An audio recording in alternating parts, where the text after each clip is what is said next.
ચાલો બેટા, ધોરણ 12 ચેપ્ટર નંબર 3 લેક્ચર નંબર 13. હવે આપણે જોવાનું છે બેટરીનું ઈએમએફ. કોનું? બેટરીનું.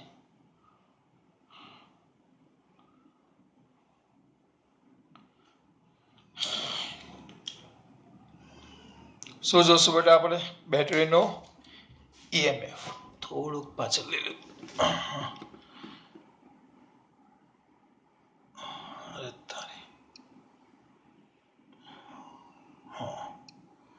બેટરીનું શું જોવાનું છે બેટા? ઈએમએફ. સર આમાં ચાલો જોઈએ.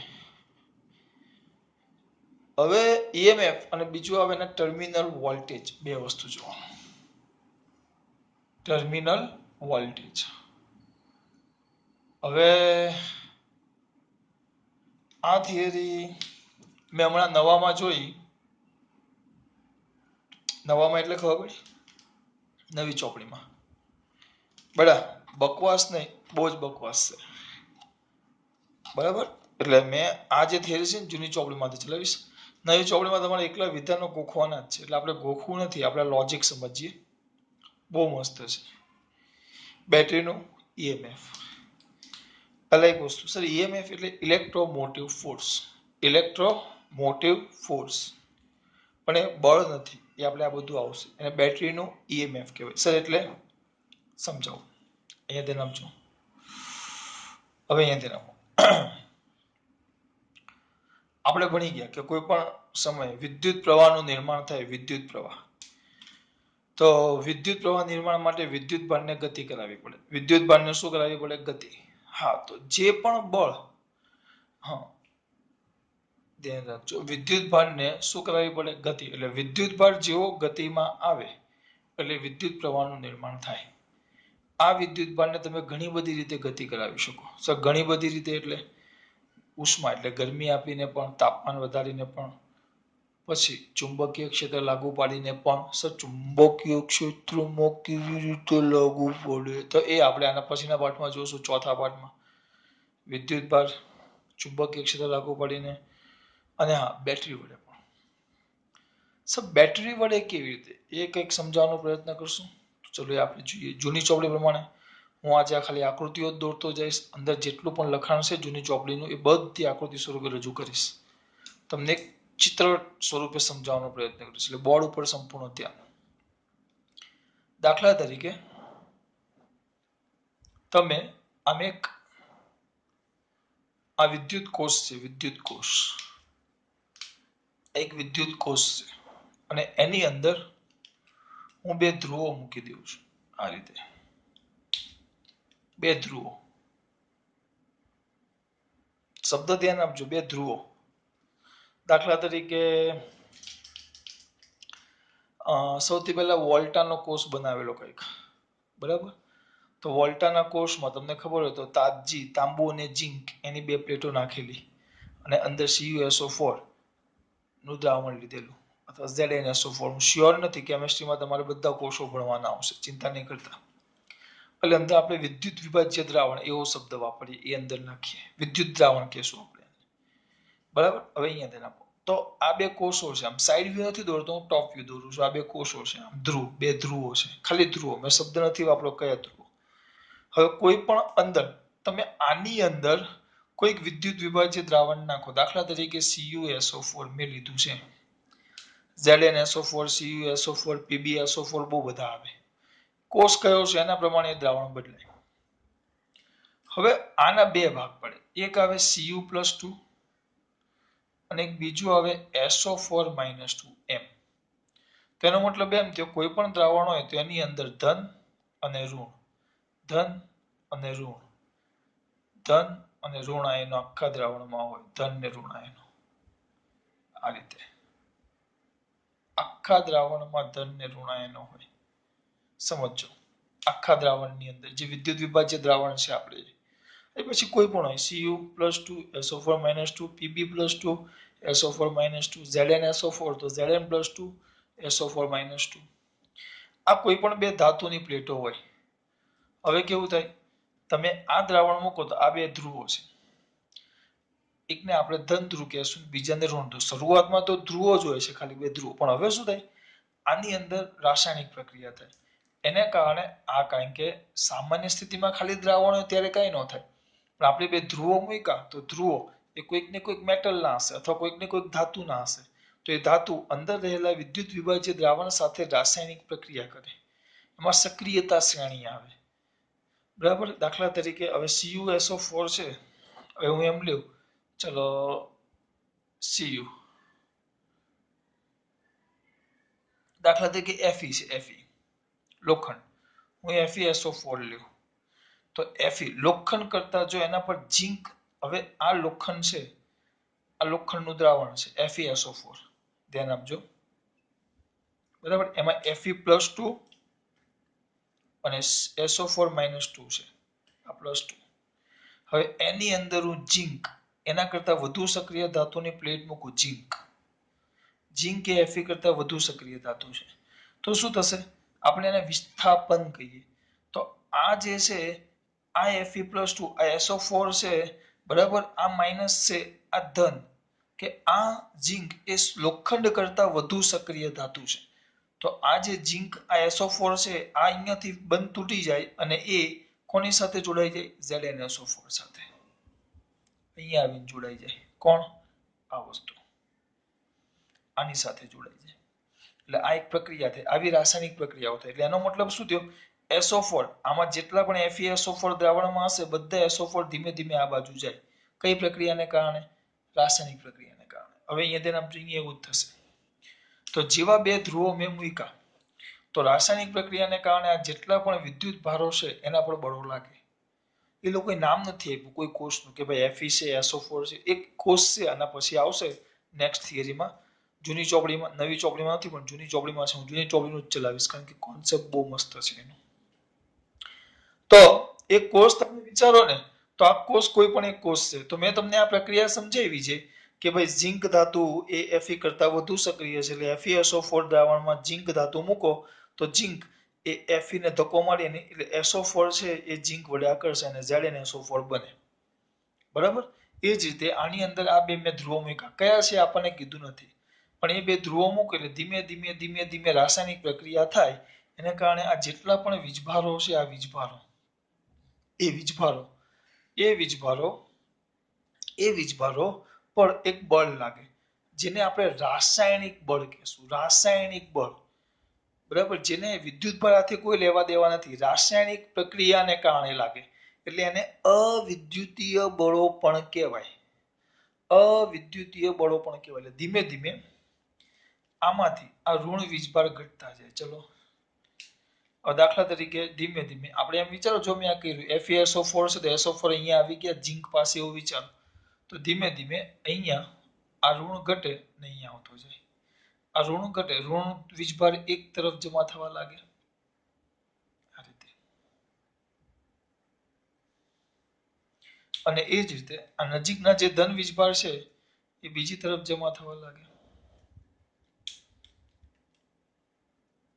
આ ધન વીજભાર જમા થવા લાગે. એટલે ઋણ વીજભાર એક તરફ અને ધન વીજભાર એક તરફ, આમ ચાલુ રહે.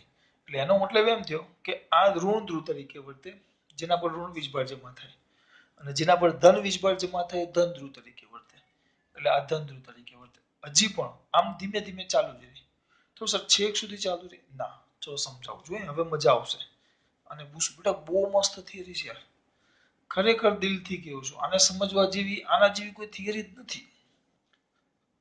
જોજો, આને કાઢી નાખો. મેં તમને શું વાત કરી, કે સર આ પહેલા ધ્રુવો ન હોય, રાસાયણિક પ્રક્રિયાને કારણે જે દ્રાવણમાં ઋણ અને ધન વીજભાર હોય, એ ઋણ અને ધન વીજભાર, દાખલા તરીકે ધીમે ધીમે આ બાજુ ઋણ વીજભાર જમા થવા લાગ્યા અને આ બાજુ ધન વીજભાર જમા થવા લાગ્યા. અહીંયા ઋણ વીજભાર જમા થયો, આ ધન થયો, એટલે આ ઋણ ધ્રુવ તરીકે વર્તે અને આ ધન ધ્રુવ તરીકે વર્તે. એટલે આ જે બળને કારણે ઋણ આ બાજુ આવ્યો, ઋણ આ બાજુ આવશે અને ધન આ બાજુ આવશે. એટલે હજી પણ આ જે બળ છે રાસાયણિક પ્રક્રિયાનું બળ, ખાલી આકૃતિ દોરી સમજાવું છું બેટા. આમ આ દ્રાવણ લેવું, એની અંદર મેં આ શું મૂક્યું? ઝિંક મૂક્યું. તો આ આપણું કયું દ્રાવણ હતું? મેં થોડુંક FeSO4 લીધું, એટલે ઝિંક કરતા નિષ્ક્રિય ધાતુ હોવી જોઈએ. તેને કારણે જેટલા પણ SO4 હશે ધીમે ધીમે અહીંયા આવતા જશે. SO4 અહીંયા જમા થતા જાય. એટલે અહીંયા પ્લસ જમા થવા લાગ્યા, બરાબર? અને અહીંયા બધા કેવા જમા થાય? આપણા માઇનસ. એટલે આ બાજુ જે પણ મૂક્યું હશે, દાખલા તરીકે કોપર, તો અહીંયા પ્લસ થાય, બરાબર? હવે કેવું થશે બેટા? આ ધન છે, આ ઋણ છે, એટલે આના પર ઋણ વીજભાર થવા લાગે, આના પર ધન વીજભાર જમા થવા લાગે. તો આ ઋણ ધ્રુવ તરીકે વર્તે, આ ધન ધ્રુવ તરીકે વર્તે. એટલે યાદ રાખજો આ પ્લસ અને માઇનસ છે. તો આ જે બળને કારણે આને કારણે જેને કારણે જે રાસાયણિક પ્રક્રિયા થઈ અને આ વીજભારો, આ જે અંદરના જે વીજભારો હતા એના પર બળ લાગ્યું, એને કારણે ઋણ વીજભાર, ધ્યાન આપજો, ઋણ વીજભાર ઋણ ધ્રુવ તરફ જાય છે અને ધન વીજભાર ધન ધ્રુવ તરફ જાય છે. તો આ જે બળ છે એ બળને અવિદ્યુતીય બળ કહેવાય.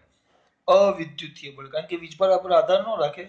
અને એને બીજી ભાષામાં નામ આપ્યું રાસાયણિક બળ.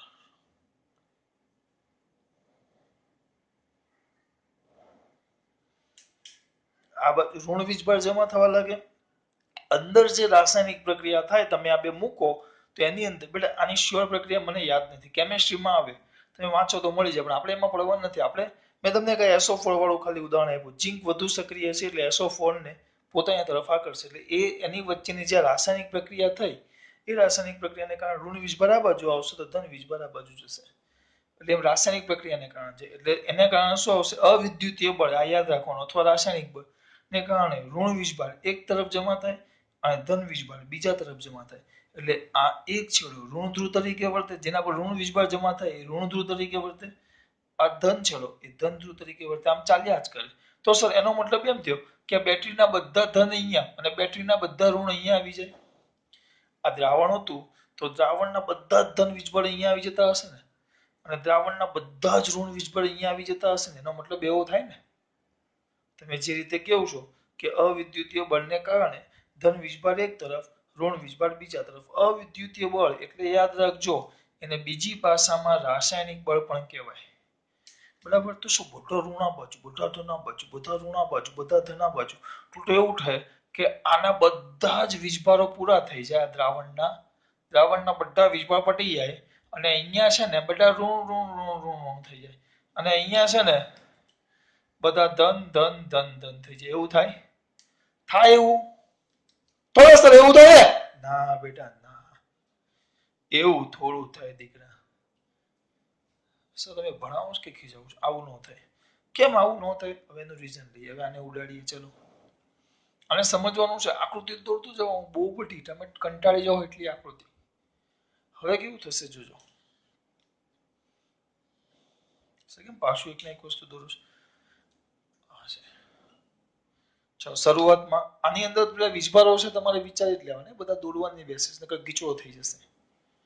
ચલો, પહેલા રાસાયણિક પ્રક્રિયા થઈ તો એક ધન વીજભાર અહીંયા આવ્યો રાસાયણિક પ્રક્રિયાને કારણે. એટલે કયા બળને કારણે? અવિદ્યુતીય બળ, જે ઋણને ઋણ તરફ અને ધનને ધન તરફ લઈ જાય. સર રાસાયણિક બળ, રાસાયણિક પ્રક્રિયામાં એવું થાય જ બેટા. રાસાયણિક પ્રક્રિયા થાય છે. મેં તમને એક ઉદાહરણ આપ્યું, પછી વારે ઘડી એક વસ્તુ યાદ ન કરાવવાની હોય, યાદ રાખવાનું. દાખલા તરીકે ઝિંકની પ્લેટ ક્યાં મૂકવામાં આવે? FeSO4 ના દ્રાવણમાં. તો FeSO4 માં Fe+ ને SO4 - 2 હોય. Fe લોખંડ કરતા ઝિંક ધાતુ એ કેવી છે? વધુ સક્રિય. એટલે એ બધા SO4 ક્યાં ચાલ્યા જાય? ઝિંક તરફ. તો અહીંયા ધીમે ધીમે રાસાયણિક પ્રક્રિયા એટલે કે અવિદ્યુતીય બળ, રાસાયણિક બળ એટલે અવિદ્યુતીય બળને કારણે ધન વીજભાર આ બાજુ આવ્યો તો ઋણ વીજભાર આ બાજુ આવ્યો. બે વીજભાર થયા, બરાબર? હજી પ્રક્રિયા ચાલુ છે. તો ધન વીજભાર આ બાજુ આવતો ગયો અને ઋણ વીજભાર આ બાજુ આવતો ગયો. પણ હવે ધ્યાનથી જુઓ, એટલે હવે આ જે ધ્રુવ છે એ ધન ધ્રુવ તરીકે વર્તે અને આ જે ધ્રુવ છે એ ઋણ ધ્રુવ તરીકે વર્તે. આ જે ધ્રુવ છે ધન ધ્રુવ તરીકે વર્તે અને આ જે ધ્રુવ છે ઋણ ધ્રુવ તરીકે વર્તે. ધીસ ઇઝ ધ ધન ધ્રુવ અને આ ઋણ ધ્રુવ. આ ધન ધ્રુવ અને આ ઋણ ધ્રુવ તરીકે વર્તે. આ ધન ધ્રુવ તરીકે વર્તે અને આ ઋણ ધ્રુવ તરીકે વર્તે. સર આગળ આગળ જોજો. એનો મતલબ એમ થયો કે હવે અહીંયા જોજો આ પ્લસ છે, થોડુંક અંતર આ વચ્ચે સરસ મજાનો એક પ્લસ છે, આ પ્લસ છે. હવે એને એમ થાય, ચલો અહીંયા થોડુંક દૂર દૂર, આ પ્લસ છે દ્રાવણનો. એને એમ થાય ચલો બળ, રાસાયણિક બળ એ શું ધક્કો મારે, ચલો ભાઈ કઈ બાજુ, પ્લસ તરફ. પણ હવે શું થશે, આના પર ધન વીજબળ વધતા ગયા. જો તો આ પ્લસ અને પ્લસ વચ્ચે કયું બળ લાગે, અપાકર્ષણ. અને અહીંયા લઈ લેવું ઋણ. તો ઋણ વીજભારને અવિદ્યુતીય બળ, રાસાયણિક પ્રક્રિયા જે અંદર થાય તમે ડુબાડો એટલે બે ધ્રુવો, તો એ શું કરશે, ઋણને ઋણ તરફ જ લઈ જાય ને ધનને ધન તરફ જ લઈ જાય. તો ઋણને ઋણ તરફ જાય તો હવે અહીંયા એકલું નથી, અહીંયા ઋણ વીજભાર છે કે ના ભાઈ ના, તો આ બે ઋણ વચ્ચે હવે શું લાગે, અપાકર્ષણ. એટલે એનો મતલબ એમ થયો આ ધન બન્યો અને આ ઋણ બન્યો, એટલે ધનથી ઋણ તરફ, જો સમજજો એ લોકોના ચોપડીમાં સેન્ટેન્સ એવા છે, ધનથી ઋણ તરફ વિદ્યુત ક્ષેત્ર ઉત્પન્ન થાય. આ વિદ્યુત ક્ષેત્ર ઈ ઉત્પન્ન થયું, કારણ કે આ પ્લેટ ધન બને એટલે આ ધ્રુવ ધન બને અને આ ધ્રુવ ઋણ બને, તો વચ્ચે વિદ્યુત ક્ષેત્ર ઉત્પન્ન થાય. અને હા, આ ધન અને ઋણ વીજભાર વિચારો તો ધન વીજભાર પર બળ ક્યાં લાગે, વિદ્યુત ક્ષેત્રની દિશામાં. એટલે વિદ્યુત ક્ષેત્રને લીધે આ બાજુ એના પર વિદ્યુત બળ આ બાજુ લાગે અને આના પર અવિદ્યુતીય બળ આ બાજુ લાગે. આ અવિદ્યુતીય બળને એ લોકોએ એફ એન કીધું, non electric force. F N, ખાલી એફ એટલે ફોર્સ ને એન એટલે નોન ઇલેક્ટ્રિક એટલે કે અવિદ્યુતીય બળ. હવે શું થશે, આને જો ધ્યાન આપજો, અવિદ્યુતીય બળ એ જ પ્રયત્ન કરે ભાઈ ચલો ધન ક્યાં જાય, ધન તરફ, ઋણ ક્યાં જાય, ઋણ તરફ. ધનને ઈચ્છા ધન તરફ છે, ઋણને ઈચ્છા ઋણ તરફ છે, બરાબર. ધનને ઈચ્છા ધન તરફ છે, ઋણને ઈચ્છા ઋણ તરફ છે. સમજો, ધન કઈ તરફ જવાનો પ્રયત્ન કરે, અવિદ્યુતીય બળ કે ભાઈ ધન ધન તરફ જ જવાનું, ઋણ ઋણ તરફ જ જવાનું. પણ વિદ્યુતીય બળ શું કરશે, હવે અપાકર્ષણ, કારણ કે આ બાજુ બધા ધન છે તો ધન ધન વચ્ચે શું થશે, અપાકર્ષણ. એટલે હવે આના પર વિદ્યુતીય બળ લાગે, જે અવિદ્યુતીય બળની કઈ દિશામાં હોય, વિરુદ્ધ દિશામાં. અવિદ્યુતીય બળની કઈ દિશામાં હોય, વિરુદ્ધ દિશામાં.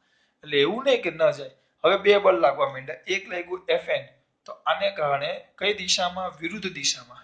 હું બે નથી દોરતો, એક જ દોરું, ચલો તમને ખબર પડે. બે એક હાથે દોરીશ ને ટટવાઈ જશો. આ ધન વીજભાર છે, એના પર અવિદ્યુતીય બળ એને આ બાજુ લઈ જાય. ધનને ધન તરફ કોણ લઈ જાય, અવિદ્યુતીય બળ. અવિદ્યુતીય બળ, બરાબર. અવિ એટલે અવિદ્યુતીય બળ ધનને ધન તરફ લઈ જાય. પણ જેવું આ ધન તરફ ધન તરફ જાય, પણ આ ધન છે અને આ ઋણ છે, એના કારણે ધનથી ઋણ તરફ વિદ્યુત ક્ષેત્ર આવ્યું, તો આના પર બળ ક્યાં લાગે, વિદ્યુતીય બળ. આ વિદ્યુત ભારોને કારણે બળ ક્યાં લાગશે, વિરુદ્ધ દિશામાં. એટલે આ જ્યારે આ ઋણ એને આકર્ષે અને ધન એને અપાકર્ષે, એટલે આ બાજુ કયું બળ લાગે, વિદ્યુતીય બળ. એટલે ટૂંકમાં હવે એના પર બે બળ લાગે, એક લાગે Fn અને એક લાગે Fe, વિદ્યુતીય બળ. એક લાગે Fn અને એક લાગે Fe. એટલે આ ધન વીજભાર પર પહેલા ખાલી શરૂઆતમાં ઓછું હોય, એટલે હવે આના પર બે બળો લાગે. આ જે આપણો ધન વીજભાર છે એના પર બે બળો લાગે છે, બરાબર. હવે તો સર હવે શું થશે, બે બળો લાગે. હવે સિમ્પલ વસ્તુ, હું અહીંયા છું, બરાબર. મારા પર હવે વિચારો, આ છેડો ધન છે અને આ છેડો ઋણ છે, બરાબર. મારા પર ધન વીજભાર એટલે હું પુરુષ ધન વીજભાર છું, બરાબર. ધન છે તો મારા પર બે બળો લાગે. અવિદ્યુતીય બળ મને ધન તરફ મોકલે છે આ છેડે, અને વિદ્યુત બે જણા મને ધક્કો મારે છે, એક આમ ધક્કો મારે છે અને એક આમ ધક્કો મારે છે. તો હું કઈ બાજુ જઈશ, જે બાજુ છે ધક્કો વધારે હોય, ટૂંકમાં જે બળ વધારે હોય. એક જણ મને આમ આગળ ખેંચે છે, આમ ખેંચે છે, એક મને આમ ખેંચે, ડાન્સ નથી કરતો, તો હું ક્યાં જઈશ, સર આ બાજુ જાઓ તમે. એક મને આમ ખેંચે, બીજો આમ ખેંચે, તો હું જાઉં કઈ બાજુ, આ બાજુ. કેમ, આ બાજુ બળ વધારે છે. કેવું થશે, એક બળ આ બાજુ, બીજું બળ આ બાજુ, તો હું જઈશ કઈ બાજુ, બોલો, હું જાઉં કઈ બાજુ, સર તમને ખબર, હું કોઈ જગ્યાએ, હા, કઈ બાજુ જઈશ જોજો. તો શરૂઆતમાં કેવું હોય ખબર, Fn મોટા છે Fe, એટલે કે અવિદ્યુતીય બળ એ વિદ્યુતીય બળ કરતા વધારે હોય. એટલે આ ધન વીજભાર ભલે અપાકર્ષણ થાય, પણ અવિદ્યુતીય બળ, રાસાયણિક બળ વધુ છે.